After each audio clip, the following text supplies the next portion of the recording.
The Spanish Tercios were one of the most formidable and innovative military forces in early modern Europe, especially during the 16th and 17th centuries. Their dominance marked the height of Spain's military power during the era of the Habsburg Empire, particularly under Charles V and Philip II. Here's a detailed look at their history, structure, tactics, and legacy. Origins and formation founded. Early 16th century. First official formation in 1534. Context. Born out of the need for a flexible and powerful standing army during the Italian Wars, 1494-1559. Founder, Charles V, Holy Roman Emperor and King of Spain. The Tercios were influenced by Swiss pike formations and Spanish innovations in mixed arms tactics. They combined pikemen, swordsmen, and arquebusiers into a single cohesive unit. Structure. Of the Tercios, each Tercio was a large regiment-like unit, often numbering 3,000–4,000 men. The internal composition was revolutionary for the time.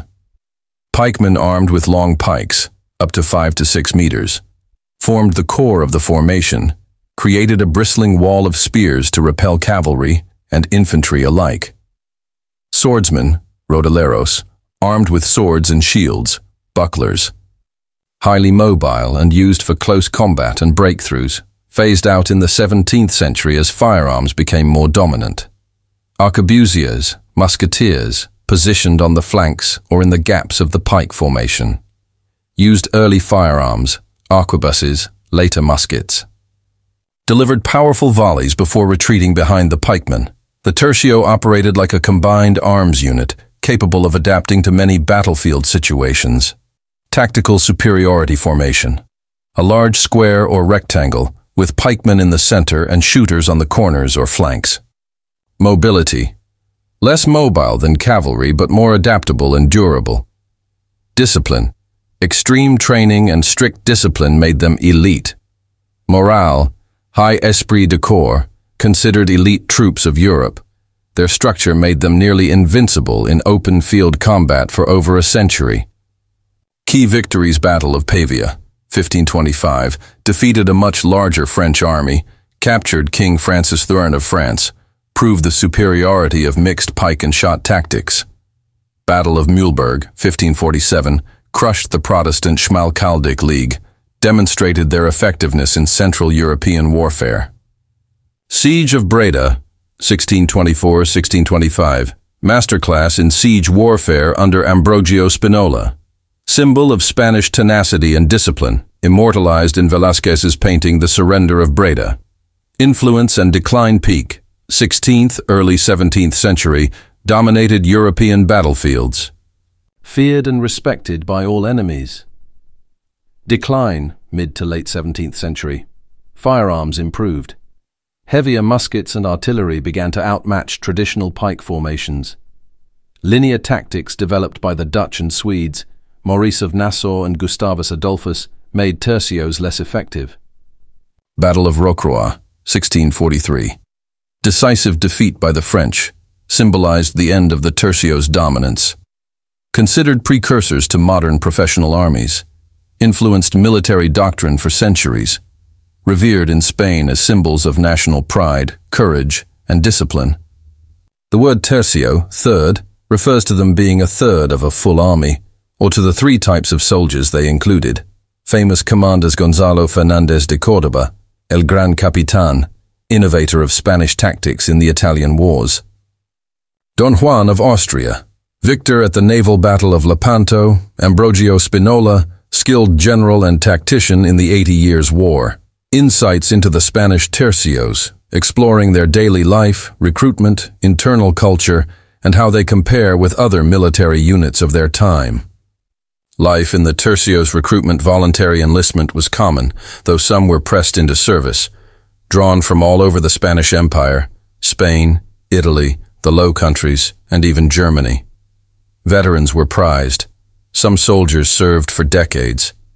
Officers often came from the nobility, but merit and battlefield promotion were not uncommon. Deployment. The Tercios were constantly on the move across Europe, North Africa, and even overseas. The Spanish Road was a famous military supply route. that connected Spain to Flanders overland through friendly territory, avoiding hostile seas. Discipline, culture, and morale discipline, strict military codes. Mutiny, desertion, and cowardice were harshly punished, often by execution. However, they were highly autonomous in the field, often governing themselves when far from central command. Culture, camaraderie, and pride were central. Tercios had a unique identity, like brotherhoods or orders. Many soldiers composed poetry and songs, reflecting both their pride and hardships. Religion played a major role. Priests often marched with the tercios, and military chapels were common. Honor, personal valor, and group honor were core values. Even their enemies, including the Dutch and French, acknowledged their courage, known for never surrendering unless completely surrounded or starved into submission. Comparison with other forces' army.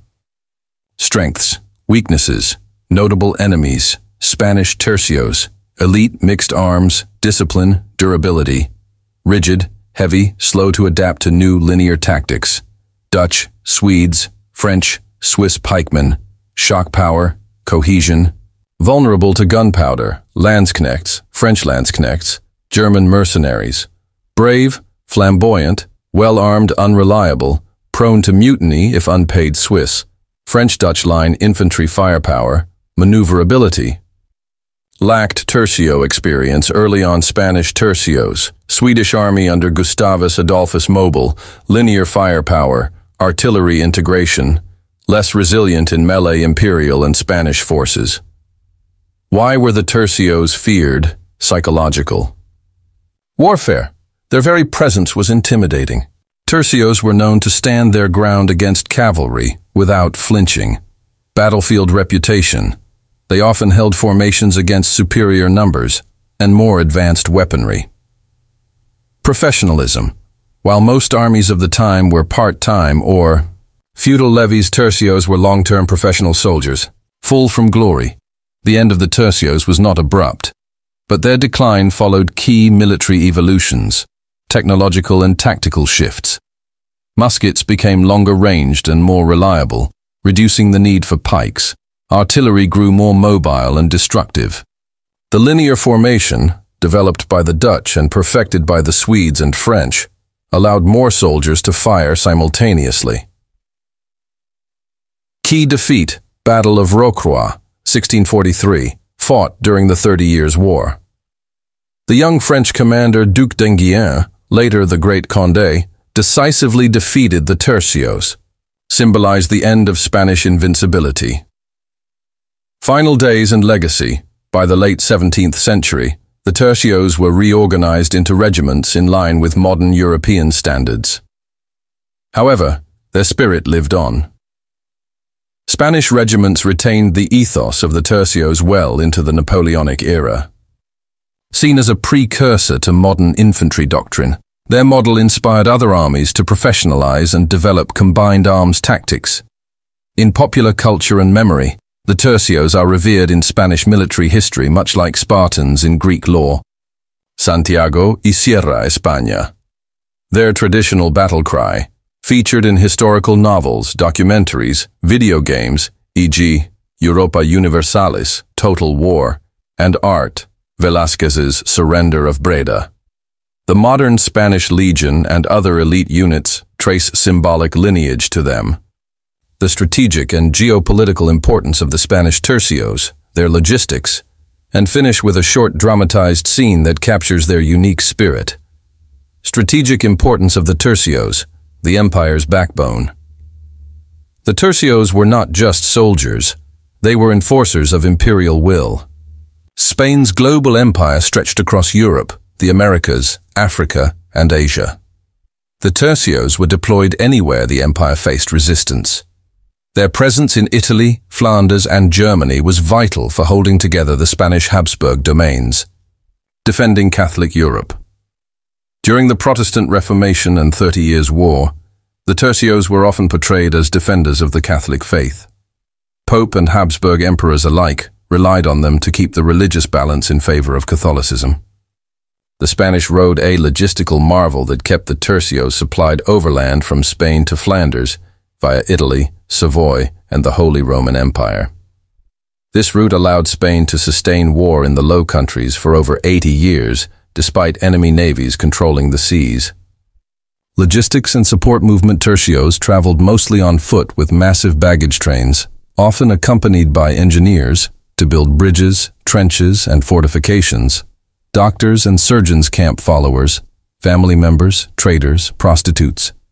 Clergy, supplies supplied by local garrisons, requisitioned from towns, or paid through imperial treasuries.